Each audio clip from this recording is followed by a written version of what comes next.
my back, like Masawa was there, and the Hefa, Hildy, she's so sweet. She loved me, so I mean, I was like, I'm here for to help, and this is how I'm helping. So it was good. But yeah, I remember when Yola first recognized. I had brought it up to her.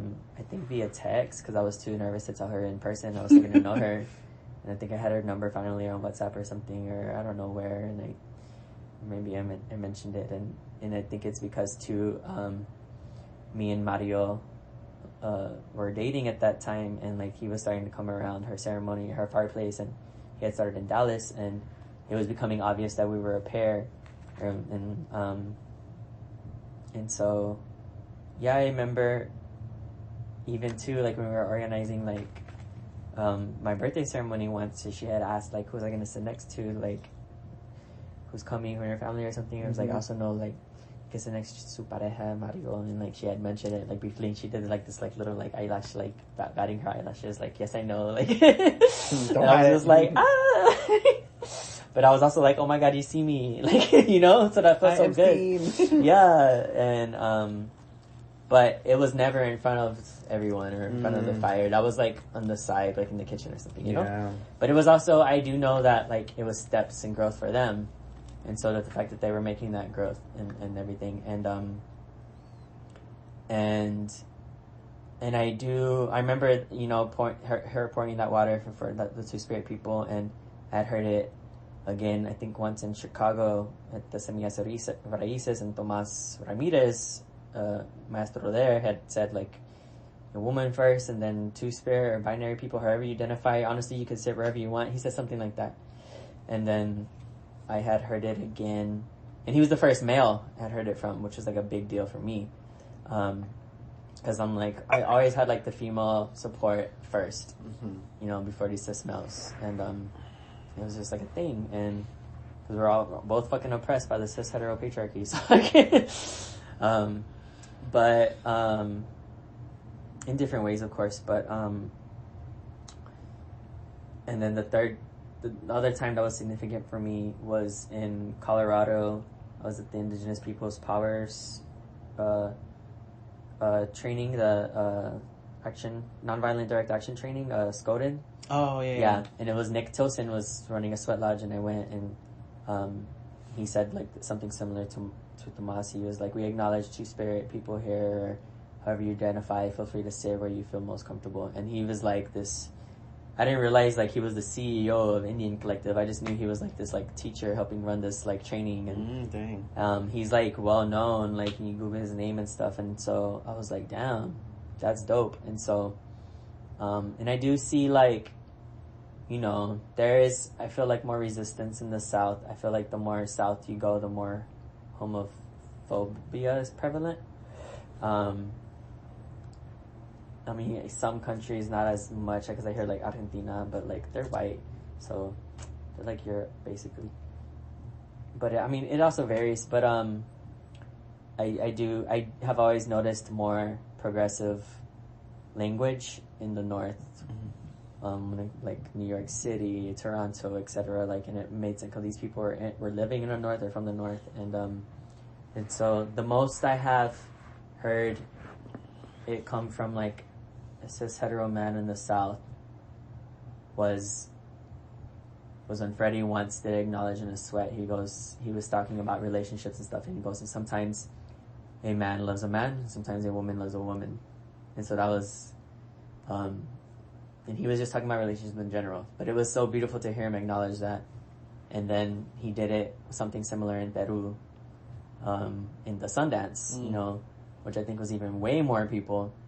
And it was interesting because I was kind of observing, everyone's eyes were on Freddie, right? And he's like talking, this is before the Sundance started, and he's like, this old Sundance tree is there, and anyways, and he's all talking and about how he was growing up before he met Yola, and he goes, I didn't have a partner for a long time, that I was so focused on, you know, this road and being, you know, this person I am, and people thought I was gay, and it was like, at first I was like Like, hey, wait, what do you mean by that, you know?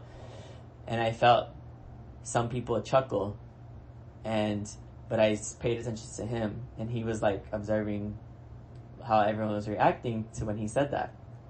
Because I'm like, the homophobia in Peru is like, I didn't realize how like up there it is. And so, because they're so nice, those people are so nice. I know.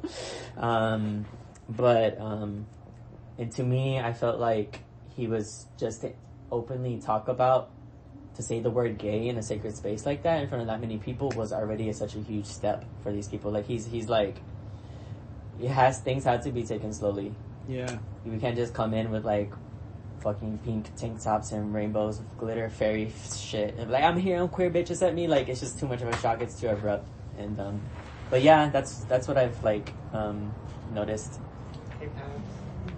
So yeah, that was the most recent occurrence. We can pause it if you want. No, that's okay. Yeah, I was really grateful for that moment, because I remember I'm like, I could have easily been pissed at Freddie at that moment, but I was like, but I paid attention, because I remember even going before, like, Yosa had told me, I had talked to my elder beforehand. She was like, pay attention. Like, even don't ask for things, don't ask for signs or whatever.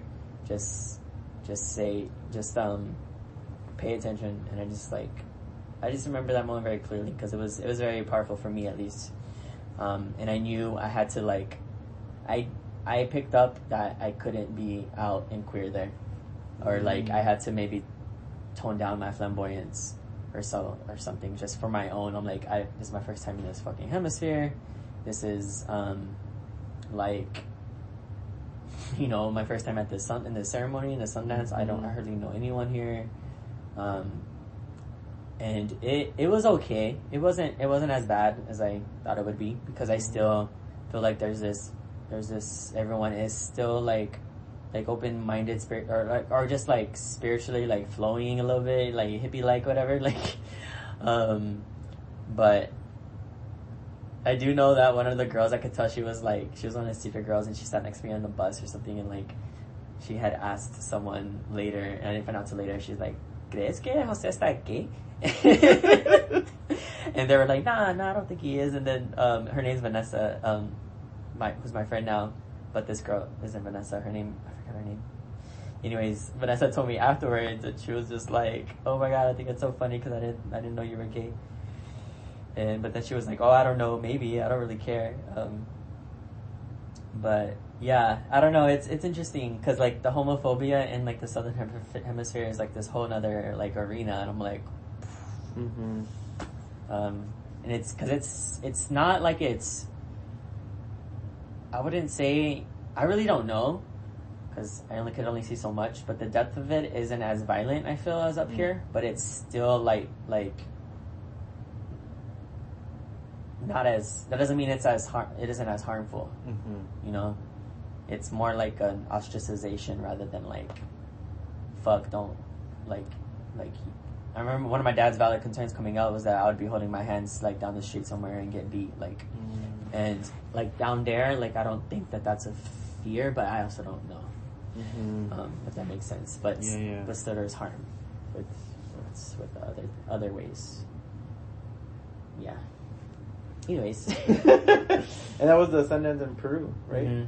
Yeah, because I spent a month in Peru, and I got to see the north part and the city in Lima, and I got to see the Inca Valley, in the mountains, and you know there were no openly queer people. The one person who I was like, okay, I know for sure you're not straight. He was he had a lot of anxiety, and he had this. They said that it was his sugar mama.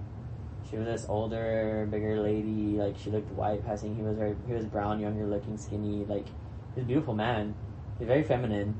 And I remember being around him. Like, he did have, like, you know, and you can tell some people just have, like, some nervousness. And I remember them talking to me.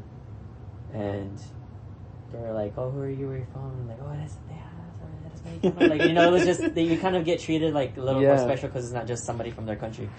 But I remember noticing that I'm like, is this woman his beard? Because because there were no